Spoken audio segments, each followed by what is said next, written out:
Greetings. Welcome to the light. My name is Donald Schmid, and the topic of today's show is Donald's journey.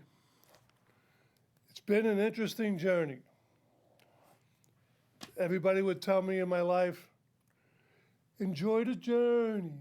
It's not about the destination, it's about the journey. And it seems so long, you know. Jour is a French word for day. So like when you go into a diner and you order the soup du jour, it's the soup of the day. So journey is like a daily journey. And there's gonna be mountaintops and there's gonna be valleys, you know, and I've learned throughout this journey that we grow in the valley. You know, if you had a rubber band, I was going through a difficult time in 1994. My dad had just passed away in December of '94. And I was on the phone at work. I had just gone back to work, and I was there maybe 5 or 6 weeks. And I thought I was losing my mind. And I was on the phone calling the payphone, calling like 13 different psychiatrists, and they were all in Queens. None of them weren't taking any new patients. And my counselor, my therapist in Forest Hills, knew of somebody in Manhattan that, you know, took my coverage. And I went to him, and I could say that there was more pain in my life at the time. And I learned that life is like a rubber band. And the level that you go down with the pain is not a lot of fun.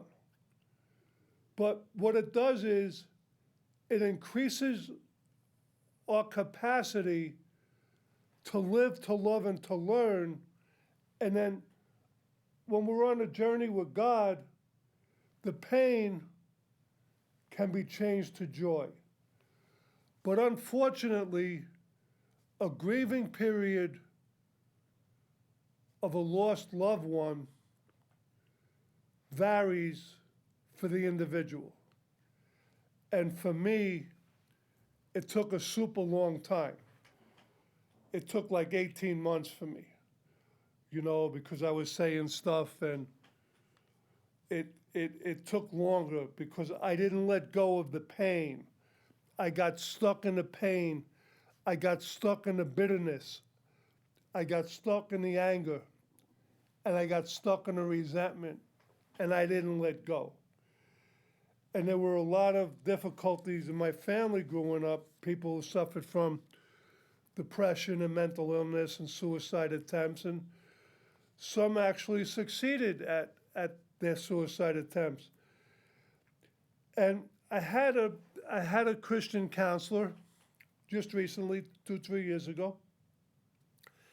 And what she did was, I had a pain behind my, like almost in my butt cheek, behind my hip. And I had it for a couple of years.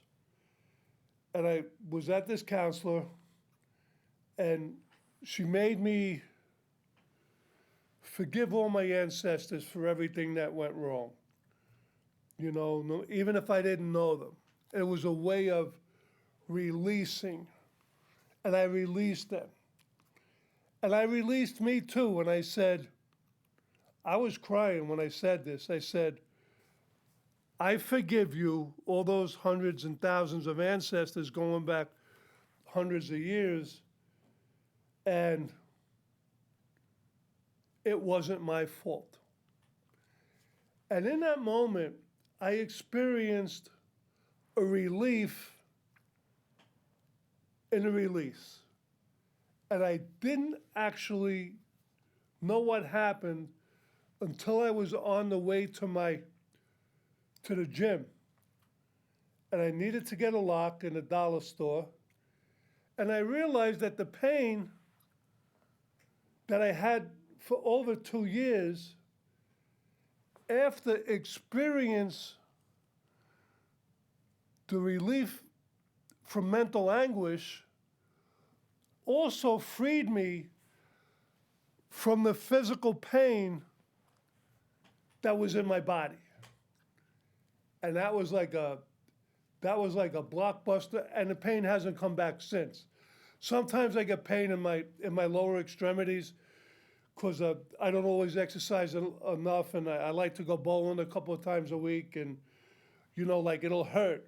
But that pain, that recurring pain that was there for 2 years and maybe 2.5 years, was gone, and it never came back.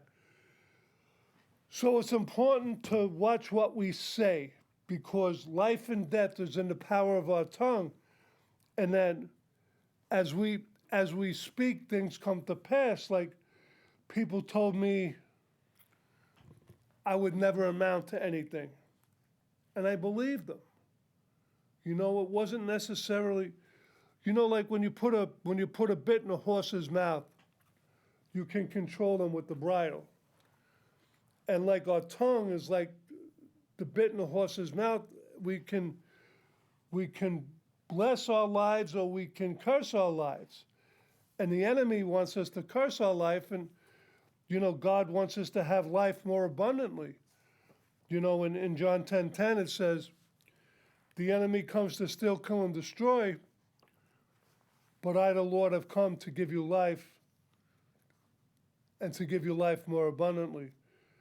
So we had this pastor, and he's been in ministry for over 40 years. And what he did was, he took all his notes for 40 years, and he made a 365-page daily devotional. It's really thick, and it's called Enjoy the Journey. It's like, he wrote it for me. He's a really good guy, knowledgeable guy, loves the Lord, and he passes on his 40 years of witnessing to people, and it's a wonderful book, and I look at it almost on a daily basis to start my day, and I just life wasn't always fun, but the things I had to go through were necessary. Someone said, there are no drive-through breakthroughs, and you have to go through to get through. There's no quick fixes. We have to learn the joy, to find the joy in the journey. And I didn't have that. I went through years of depression, couldn't get out of bed. I was in bed all the time. I couldn't get out of bed. I had no desire to live. I was in bed for so long. I had to learn how to walk again, and I was afraid. I liked going to the racetrack, but I lived on 105th Street, and the racetrack was on like 108th Street, 109th Street. But I was so messed up that the only time I got out of bed was when my Social Security disability check came once a month, and I would go around the corner to the bar. They would cash my check. I would walk to the racetrack, go for a couple of races, and then go back to bed. And that went on, for a long time. I'm glad it's different today. Today I have bad moments, and I don't have bad days. I learned how to enjoy the moment and what can I get out of what happened, so I can move forward. I went through periods of my life where I was 8.5 months in a psychiatric hospital, and I was 15 months in a homeless shelter in 2011 and 2012. And I had just said a prayer to God, and I said, Lord,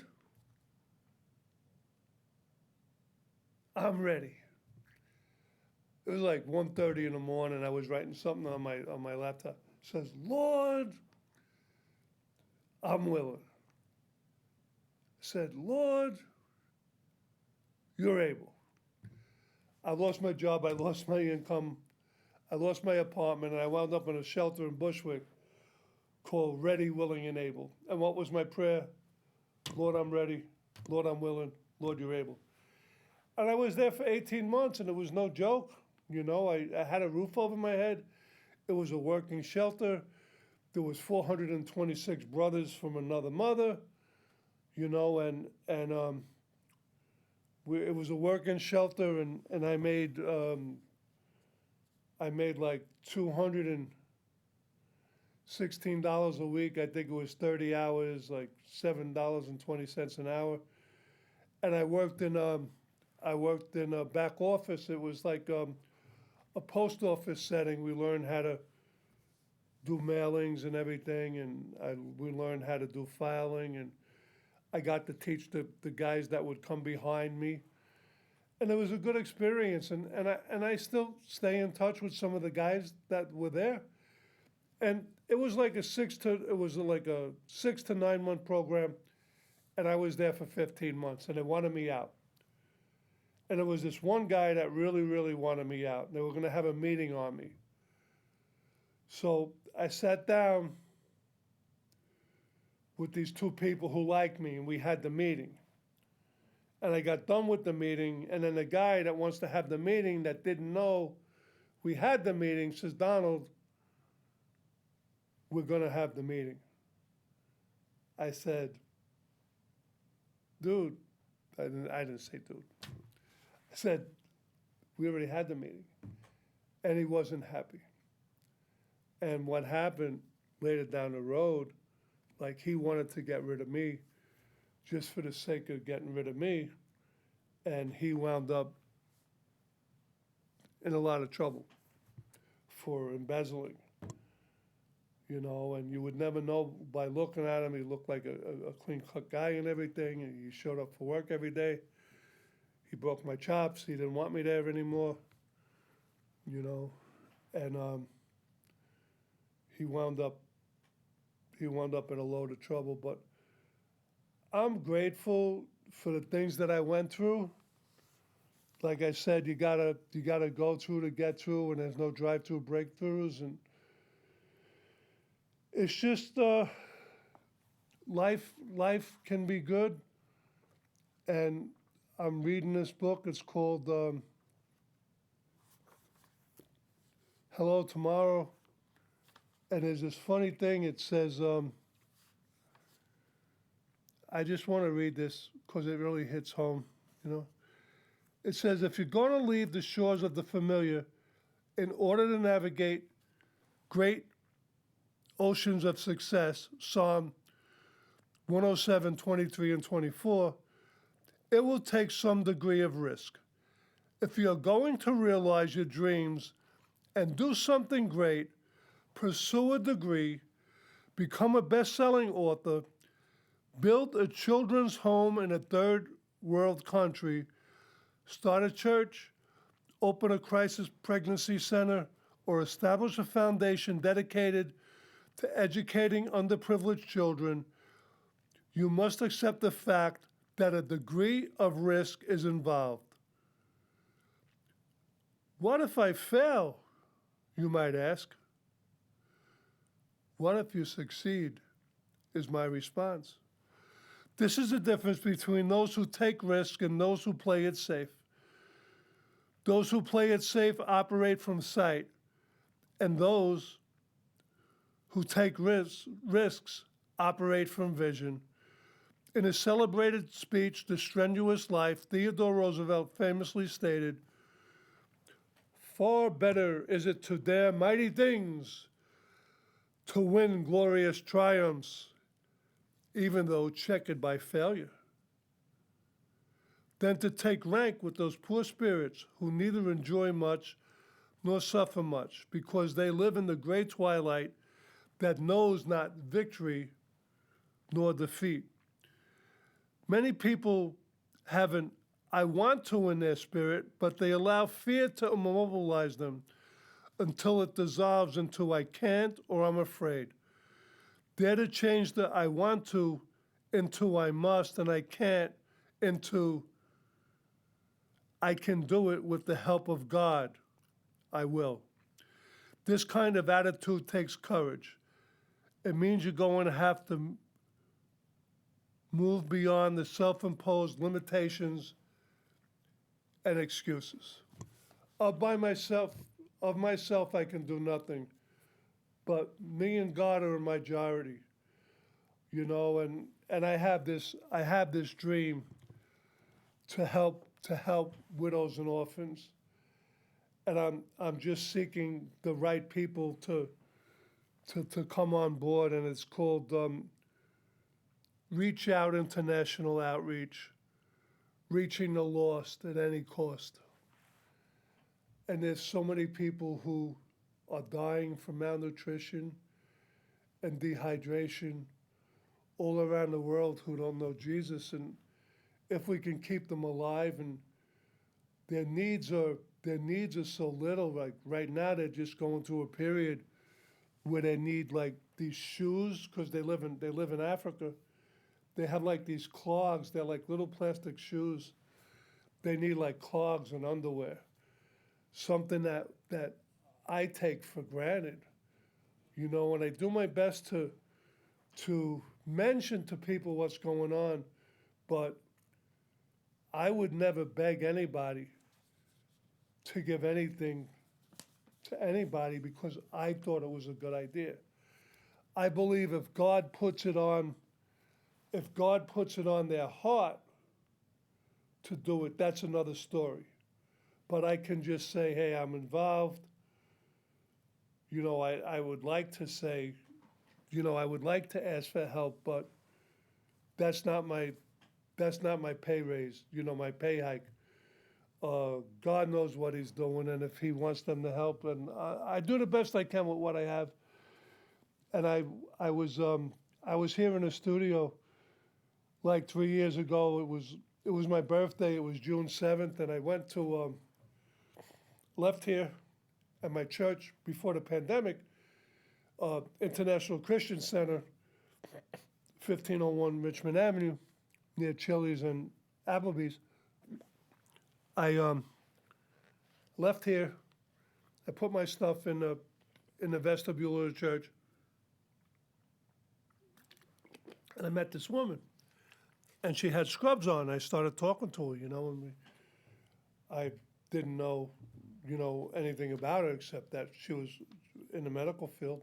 She worked in a nearby hospital, and we got along. I met her daughter, and we started talking about kids in an orphanage in Africa. And God had told me like 23 years ago that I was going to Africa. But up until now, I still haven't gone. I've had invitations to Amatwazadi in Durban and Nigeria, but with the pandemic and the political unrest, and unless I was sure that it was God, I can't afford to put myself at risk to get into a jackpot situation that wasn't orchestrated by the Holy Spirit. And as much as I would like to help, I'm better off not going and staying alive. It's like this song, just the peaches, like, ooh, ooh, ooh, ooh, staying alive. Sorry. God gave me a sense of humor. No, He made me tall. He made me funny, and He gave me the capacity to endure tremendous physical and mental burdens in the past. I'm past that now. And like I said, I was in Creedmoor Psychiatric. I was in Elmhurst for a month in like 73 or 74. I was on the 10th floor where they filmed the movie Nuts. I was in Creedmoor. My mother was in Creedmoor at the same time. She was on the first floor. I was on the second floor. My father and my sister would come to visit my mother, then they'd come visit me. It took a toll on the body because mommy was always in the hospital, and I just had that brief 7.5 months there and 1 month in Elmhurst. And when they released me, they said, Donald, we never want to see you again. And I said, no kidding, I never want to see you again either. And I went back to drinking for the next 18 years. And by the grace of God, on October 31st, Halloween, um, I'm going to be celebrating 29 years without a drink and without a drug. And that's all God. And like I said, I asked him, what he wanted me to do, and he says, tell him your story. And in that time, I'm not sure what year it was. It might have been 96, 97, and 98. My friends were going to Florida, and they didn't live too far from my house. And they entrusted me with their cats, Angel and Bandit. And I watched the cats, and I had a diary, and I would write a diary. Angel's over here, Bandit's over here, but Angel's afraid of me. I put the water out, I put the food out. And they would call sometimes from Florida to see how everybody was doing. And they had a library. And in the library, there was this book. And I spent some time with, writing a diary. I didn't just go and not spend time with them because, one cat would come near me, but the other cat was afraid of me. That I wanted them to get their money's worth because I thought they paid me an exorbitant amount where they would have paid double that had they gone to a kennel. I don't know where you leave cats or. And the book was called Conversations with God. And I remember reading, they broke down the word nowhere. Nowhere. And they were talking about wisdom and God. And they said, it's important to stay in the moment. And what they did was they broke it down into 2 syllables. The NOW was now. And the HERE was here. So if I'm in a moment, if I'm not fast forward or I'm not rewinding and I stay in play, it's like being on a cassette recorder, fast forward, we're worried about what's going to happen, and rewind is rehashing everything. But play makes me stay now here. I'm right here. I'm in the moment. I'm relishing the moment. I'm conveying a message of faith, hope, and love. That no matter what you're going through, God will make a way. Because he did it for me, and he's no respecter of persons, and it wasn't always fun.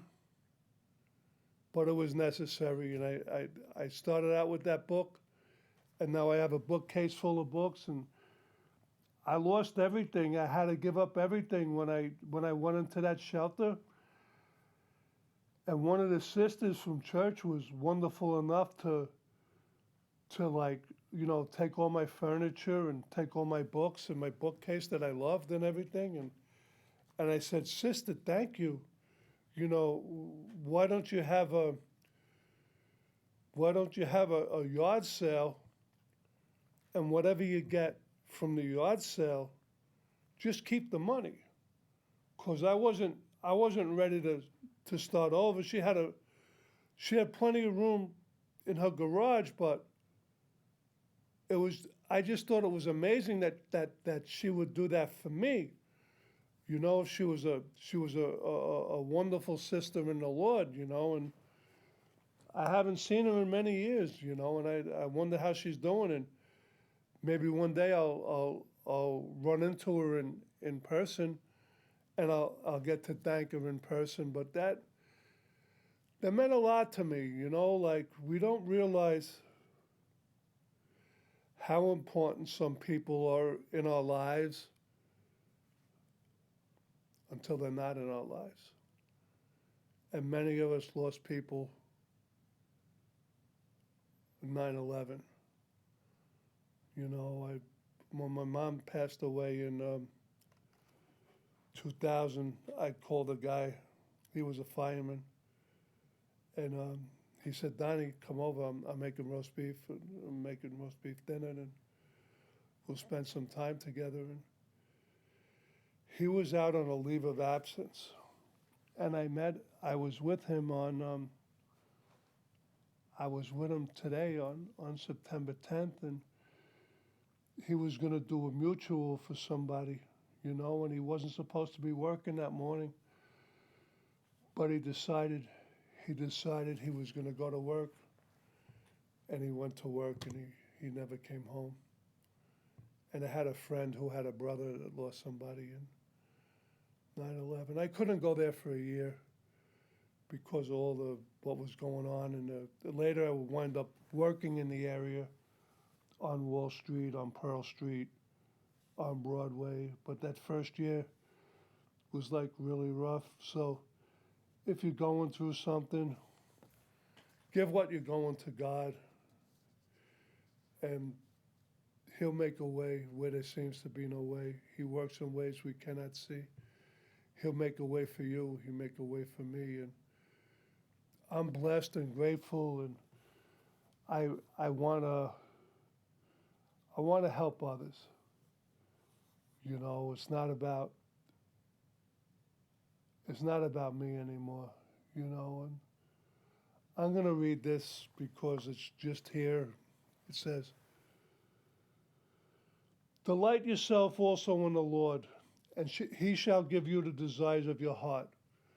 Commit your way to the Lord. Trust also in him, and he shall bring it to pass.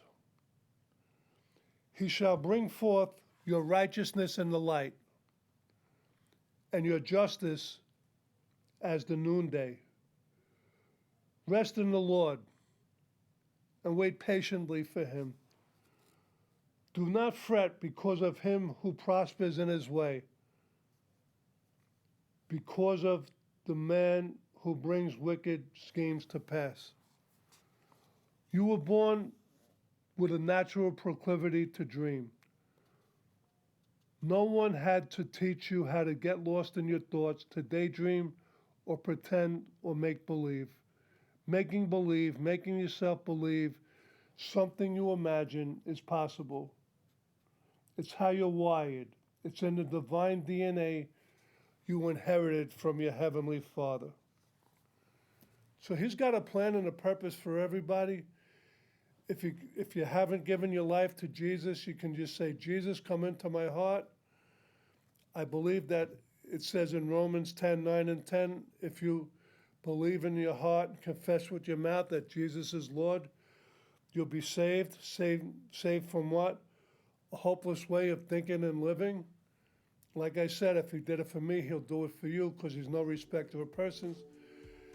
I want to thank everybody for watching, and get in touch with me in my email, donald.schmid54@gmail.com. God bless you all. Thank you for watching. We'll see you next time on Into the Light.